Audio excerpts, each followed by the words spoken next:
So today we're going to tie a BWO, and this is you can tie them in many sizes, but I'm going to do this one in size 20. But what we're going to use today is an 8/0 uni thread in olive done. So what I want to do is I want to start my thread like this. Take my, I accidentally got some of that on there. Let me get rid of that. Oop. So there we go. And then what I'm going to do is I'm going to take this all the way almost back to the bend, but not quite. So what I want to do is I want to take these microfibbets like I got here. These are synthetic ones. Yes, there are other ways you could do the tail for these, but traditionally I think they use hackle fibers. But I don't like using those. I don't like using a lot of hackle like that. And it's a little more expensive, so that's why. And I kind of like the look of these better because I like the realistic and more detailed look of these. A little bit better than what those will produce as far as, you know.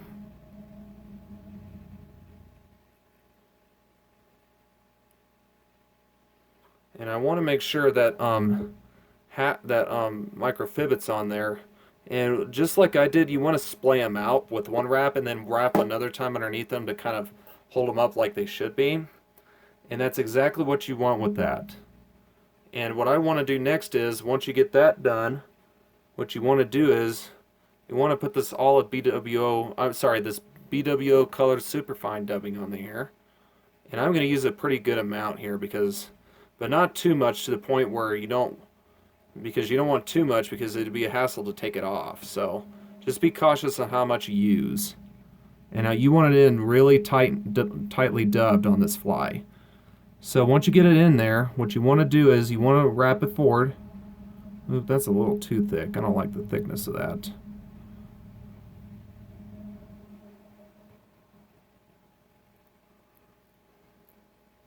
Right, and then what we're going to do is we're going to wrap. Oop.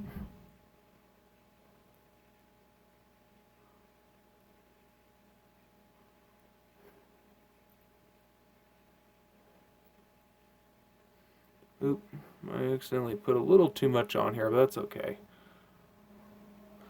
But that's about where I want it. But yeah, so what I use, this hackle's kind of a little damaged, but you get. So you want to size it out to a size 20 or whatever size of hook you're using. Do it corresponding to the hook size you're using. You want to make sure it's sized out appropriately on these. And what I want to do is I want to take my BWO hackle, or this case it's medium done, gray. It's more of a gray color, of course, so it's a gray type done. But what we want to do is we want to take this hackle forward all the way to the eye. And what we want to do is we want to take this hackle here. We want to capture it. Oop, I got a little bit tangled here around my.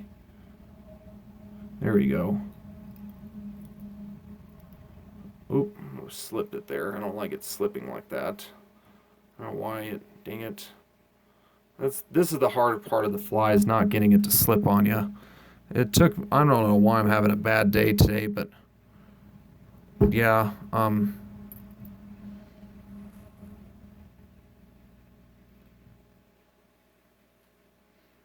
anyways, oop, that wasn't too good either. It was too close to too far in my opinion. I'm a little OCD, so sorry I'm taking this seriously, but I'm a little OCD. So, but anyways,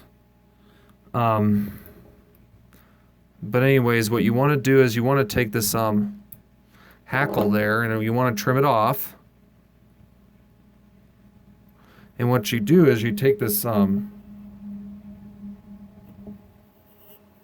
adjust my camera here.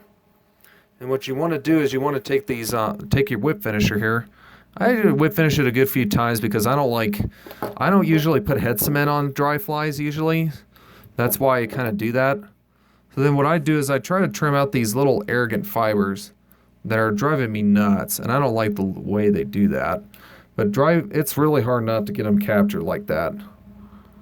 Sorry, I'm turning it upside down on you, but you got to get rid of these fibers. These fibers are annoying. These fibers are driving me nuts. So we want to trim all those around the eye of the hook, because it never fails. I always capture a few of them. Either that, or if you have good hackle pliers, unlike the non-skid ones, if they're not non-skid, sorry, like the English hackle pliers, those tend to do better than the non-skid ones. But yeah, that's your finished BWO. And this is a very good fly whenever the BWOs are popping. But yeah, so this is a really good pattern also in the spring and the fall. Usually when BWs are out, especially on cloudy days, these make a great pattern. And really, you know, I know some BWOs have 3 Siri on the kind of like a fork like this, you know, 3 fingers, you know, kind of like this. This one has 2 because I wanted to match the species in my area, but that's how I tie a BWO in size 20. But you can also tie these in other colors though. But thanks, yeah.